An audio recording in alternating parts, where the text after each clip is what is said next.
Hello. Hello, வணக்கம். சொல்லுங்க. வணக்கம் மேடம். இங்கே திருவண்ணாமலையிலேருந்து அருள் பேசுகிறேன். ம். குரூப் 2 நோட்டிஃபிகேஷன் எப்போ மேடம் வருதுங்க? நாளைக்கு சார். Okay madam. இது தமிழ் வந்து எப்படி மேடம் படிக்கணும் இது வந்து?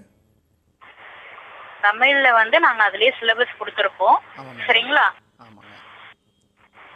அது சிலபஸ் மேடம் இப்போ ஸ்கூல் புக்கில் கவர் ஆகுதுங்களா இல்லை வெளியே கவர் ஆகும் படிக்கணுமா? அதாவது நீங்க குரூப் 4 பேஸ் பண்ணி கேக்குறீங்கன்னு தெரியுது. சரிங்களா? ஆமாம் மேடம். இது டஃபா கேட்டிருக்கோம். சரிங்களா? அதுக்கேத்த மாதிரி என்ன ஏதுன்றது நாங்க கண்டிப்பா எங்களோட ஹையர் அபிஷியல்ஸ் கிட்ட இன்ஃபார்ம் பண்றோம். சரிங்க. ஓகேங்களா? சரிங்க மேடம். இப்போ ஓகே சார். இது எத்தனை நாள் மேடம் இந்த அப்டேட் எதனா கிடைக்கும்? ஏன்னா நாங்கள் படிக்கிறதுக்கு ஆரம்பிக்கணும் தமிழுக்கு, அதுக்காக கேட்குறேன். நாளைக்கு உங்களுக்கு நோட்டிபிகேஷன் வந்த உடனே சிலபஸ் வந்துரும். சரி. இது குறித்து சோர்சஸ் ரிலேட்டடா நாங்க சொல்றோம். ஓகேங்களா? சரி. ஹலோ. நாங்க இன்ஃபார்ம் பண்றோம். அது குறித்து பார்க்கலாம். சரிங்களா? Thank you sir. திருவண்ணாமலையிலேருந்து அருள் பேசுகிறேன்.